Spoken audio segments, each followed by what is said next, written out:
There are some other criteria required for a supplication to be accepted, and that's the reason why most of them are rejected. One is that we should not say that, "Oh Allah, forgive me if you please," "Oh Allah, bless me if you please," or "Oh Allah, grant me sustenance if you please."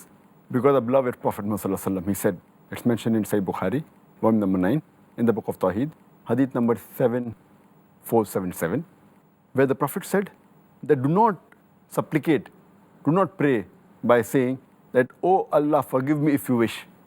Oh Allah, grant me mercy if you wish. Oh Allah, give me from your bounties if you wish." Because Allah subhanahu wa ta'ala, He does what He wills, and you cannot command Him. So saying such things is totally wrong, which many people do, which is a big mistake. That is the reason the supplications are unanswered.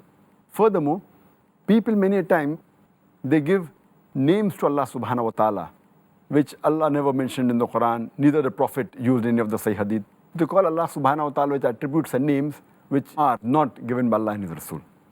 That is totally wrong while supplicating.